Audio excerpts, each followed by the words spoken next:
Assalamualaikum warahmatullahi wabarakatuh. Nama saya Diva Marizil dan saya dari UPSI Jatiwaringin. NIM saya 632000577. Pada kesempatan kali ini saya ingin men-sharing tentang manajemen kas. Pertama-tama itu ada definisi dari manajemen kas. Apa sih manajemen kas ini? Manajemen kas ini sebagai pengoptimasian penggunaan kas sebagai aktiva, yang dimana hal ini berarti tidak boleh terjadi kegagalan dalam pemakaian kas dan pengawasan terhadap posisi kas. Dan tujuan manajemen kas ini meliputi ada dua hal, yaitu likuiditas dan earning. Likuiditas itu adalah manajemen harus secara sadar menjaga likuiditas dan jumlah kas yang harus ada di dalam perusahaan itu.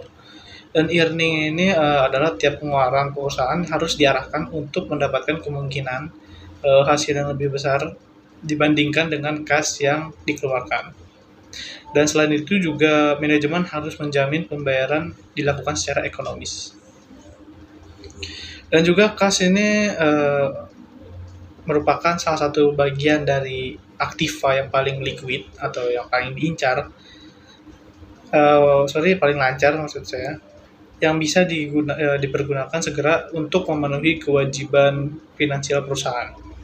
Dan kas ini dibutuhkan perusahaan baik digunakan untuk membiayai operasi perusahaan tersebut yang dalam sehari-hari atau maupun beli aktiva tetap yang memiliki sifat kontinu untuk pembelian bahan baku, membayar upah dan gaji, membayar supplier kantor habis pakai, dan lain-lainnya. Kas ini meliputi ada beberapa hal, yaitu uang tunai. Uang tunai itu berupa kertas atau logam, baik yang ada di tangan perusahaan atau ada di bank. Dan yang selanjutnya ada cek, ada demand for deposit, ada money order atau bisa kita sebut juga kas bond, dan juga ada lain-lainnya. Di dalam manajemen kas ini ada yang namanya aliran kas. Aliran kas dalam perusahaan ini adalah ada dua, aliran kas masuk dan aliran kas keluar, atau bisa kita sebut cash inflow dan cash outflow. Aliran kas ada yang continue dan tidak continue, intermittent. Aliran kas masuk misalnya nih hasil penjualan produk secara tunai, penerimaan piutang. Terus aliran kas masuk intermittent ini misalnya pendapatan dari penyertaan pemilik perusahaan, penjualan saham, penerimaan kredit dari bank, penjualan aktiva tetap yang tidak terpakai. Dan ada juga aliran kas keluar continue. Misalnya itu kas untuk pembelian bahan mentah dan gaji karyawan. Aliran kas intermittent ini adalah misalnya pengeluaran untuk pembayaran dividen, bunga, pembayaran angsuran hutang, pembelian kembali saham, pembelian aktiva tetap. Dan ada motif penahanan kas menurut John Maynard Keynes. Yang pertama itu ada motif transaksi. Kas ini diperlukan untuk memenuhi kebutuhan transaksi, seperti membayar upah, tenaga kerja, membeli bahan baku, membayar listrik, dan lain sebagainya. Yang kedua ada motif berjaga-jaga. Kas ini diperlukan untuk berjaga-jaga menghadapi ketidakpastian di masa yang akan datang. Dan yang ketiga ada motif spekulasi. Kebutuhan kas untuk memperoleh keuntungan karena perubahan harga surat berharga, investasi surat berharga.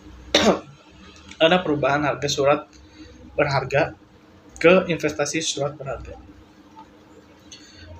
Dalam manajemen kas ini ada yang namanya perencanaan kas.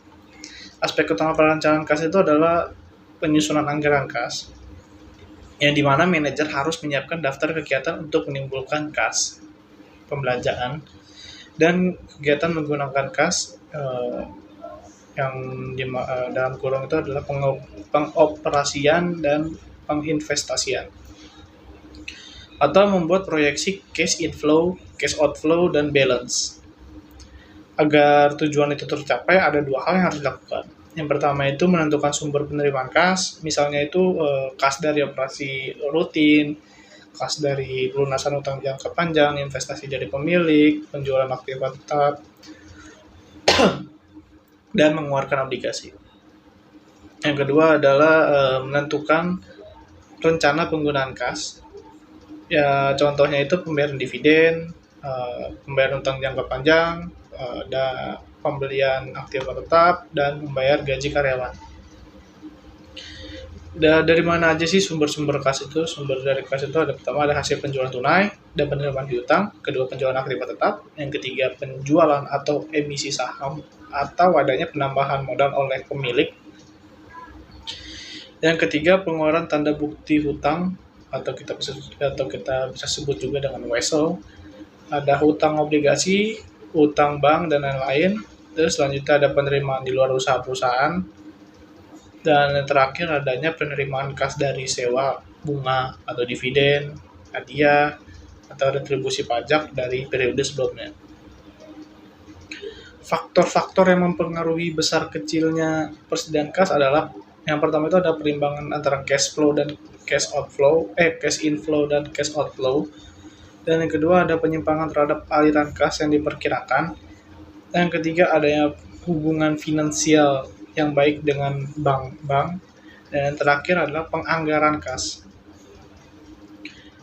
Dan juga ada manfaat pokok jumlah kas yang memadai, yaitu dapat memanfaatkan potongan harga dalam pembelian barang, dalam analisa kredit current ratio dan achieved test ratio merupakan tolak ukur yang pokok, dan untuk mengambil peluang bisnis waktu-waktu. Dan di manajemen kas ini ada namanya itu safety level of cash balance, yang dimana tuh saldo kas minimum yang perlu dimiliki oleh perusahaan untuk melindungi perusahaan dari resiko kesalahan saldo kas. Safety level of cash balance ini sebaiknya ditetapkan untuk periode normal dan periode puncak. Maksudnya periode puncak ini adalah periode di mana kebutuhan akan kas memuncak, dan juga ada rumusnya itu adalah safety level of cash balance sama dengan jumlah hari yang diinginkan dikali dengan rata-rata harian pengeluaran kas. Dan untuk menentukan saldo kas optimal, total biaya yang akan diminimalkan oleh memperoleh saldo kas optimal terdiri dari dua item, yaitu biaya simpan dan biaya transaksi. Sekian sharing saya hari ini tentang manajemen kas. Kurang lebih mohon maaf. Sekian dari saya. Wassalamualaikum warahmatullahi wabarakatuh.